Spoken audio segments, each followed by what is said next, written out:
What's up, guys? ZFarls back here with the MUT podcast. Today we'll be looking at the 49ers offensive playbook. Do me a quick favor and just comment with what playbook you want to see next. I know we've broken down Carolina and Philadelphia already, but just give me a comment with the next playbook. Alright, first run off the bat is a nice run from, has a dual tight end formation on the right, and it's got a really nice stretch / off tackle style run. So it's not the best run in the playbook, but what I like about it is it's a twin tight end flex. You get a nice seal to the corner. If they don't base align, there's nobody out there. But the bread and butter run is this one right here. It's from the ace close formation, so single back. It's basically very similar to the run in Carolina, but except the receivers are in tight off the line of scrimmage. So here we're able to take it with Barry for a TD. And it's a good run to start off the game. It's going to be one of your first run plays you want to call pretty consistently in short yardage situations.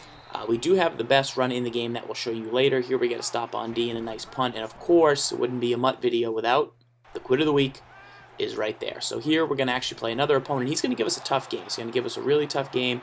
Not a lot of time of possession. And we're going to have to work with what we have. We make some mistakes, and these are the videos that I like to show. I don't like to show only videos where I cream my opponent. So here, pistol, ace, twins, strong power. You probably already know, but if you don't, it's the it's probably the second best run in the game behind the pistol, ace, strong power, which is in the pistol playbook. So this is probably your best run in the game, especially if they're not base aligning and getting the guy out wide and using flat zones and blitzing from the corner. Here you can see we're able to get a quick snap. We do a bad job on the run there. We got to break that for more yards, but still we pick up a big chunk on the ground. So you can quickly go, you can flip this play, you'll get to the line of scrimmage quick. And generally you can run it to the side. Here, here they run commit, and that we put that in our brain as okay, they could run commit in this game if we keep running this. So here we're going to try and throw the ball against a guy who likes to run commit, and we can see if he's going to do it again. If not, yep, see he ran commit. We throw the real quick drag to beat the run commit for a touchdown. So forcing your opponent to be aggressive. Here he took a long drive and was able to score just before the half. It was kind of baloney, but that's fine. Pistol ace wins once again. Come out. We got to pass the ball. We're going to go with either the strong power or the read option. So if they start to cram the edge, if they really start to take away the edge, and here would be a great time to have the read option. Unfortunately, you can't set your audible, so we don't have the read option. But if we did, we would call it right here. We don't want to run strong power to the right here. We want to use the playmaker, run it to the left. As you see, we get a seal, and we pick up 15 yards. So don't always run it to the open side of the field. If they take guys away from there, if they baseline, they're going to be weak on the left side. So you need to count it up and use the playmaker with the right stick. Here we think, okay, he's going to do it again, so now we're going to run the read option. Boom, right up the middle. This run's going to force them, the main strong power is going to force them to spread their line, spread their linebackers. That way you'll have the read option to go right up the gut. And here, once again, we know that this guy's very aggressive and wants to run commit. We hurdle, we back juke, and,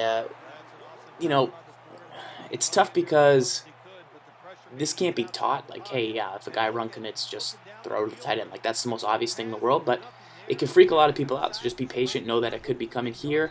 We get the run commit down, and Vic would have been the perfect time to keep her for the read option, but he just can't get out of his own way. Now, the Niners have some good, probably the best four verticals, one of the best empty sets in the game. This set right here, we're going to come out in the halfback, in the wide receiver screen. If the defense is back, we're going to throw the screen. Similar to Carolina, if you haven't checked out that MUT podcast, check that out. Here we're going to audible to the four verticals, and we probably could have thrown to Olsen there over the middle, but we try and scramble. We should have slid with Vic. We fortunately get our own fumble back.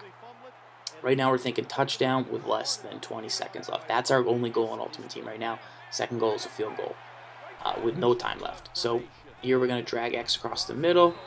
We hit it for a quick gain. Now it's 4th and 2. And here's where we're going to make a mistake. So to pump fake, if you pump fake if you hit the right stick. When you pump fake, you fumble if you cross the line of scrimmage with the quarterback. So you can either throw the ball away with the right stick, or like I'm trying to lower my head on this play right here.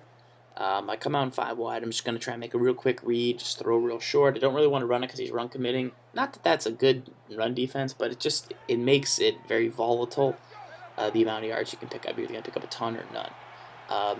So here we're just going to try and roll, maybe hit Gordon in the flat. Looks like he's playing cover 4. You see all 4 guys back. And I was just trying to tuck my head right there. It made me pump fake, and then we fumble and lose the ball. So tough break before the half, as once again, our only goal was to not turn over the ball and was to score a touchdown with less than 20 seconds left. So win some, lose some. We're going to go back on defense here and see if we can get a stop real quick. I always like to show off the defense a little bit. We have great setups for next-gen defense in the winner's kit, which is on MaddenTips.com. It's the most comprehensive defensive playbook in the game. It covers multiple playbook and Detroit playbook. It's got blitzes from nickel strong. It's got 3-4 trio sky zone run D. It's got 4-3 run D.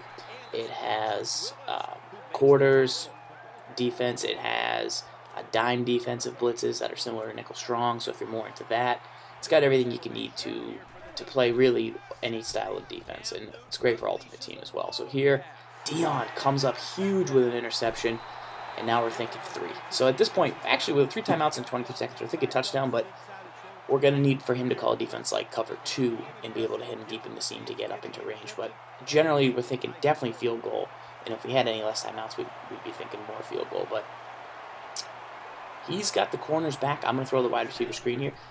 Now, I mean, we get the ball to Moss, and we get out of bounds. So that was actually a really, really good play. That flat zone almost made a play on the ball, and I've seen that a little bit more.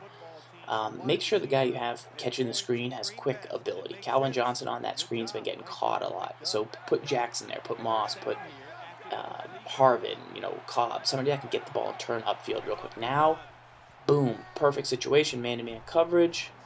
Playmaker Olsen, we're going to take off the Vic. The only reason we took off is because we had 3 timeouts, timeout. Boom, so important right there, very important. Now he's in 2-man under in that situation. We had the out on the left, we had the route cross in the middle. We wanted the deep seam to Graham, but that's not a 2-man under route. Here we're going to try and throw an out to Calvin Johnson.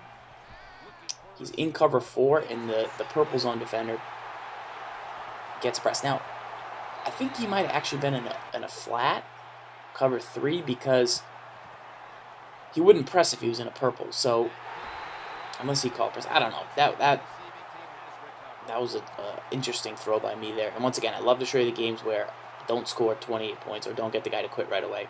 It makes it a lot more interesting. As I question myself and I think, okay, and that's going to be the difference between certain playbooks. So, if I get the question, what's the difference between San Francisco and Carolina? Well, here Barry takes a strong power to his house. Down to the 5. So we'll get to show you a good red zone play here. But, what's the difference between Carolina and San Francisco? Well, they both have 5 wide. They both have good runs.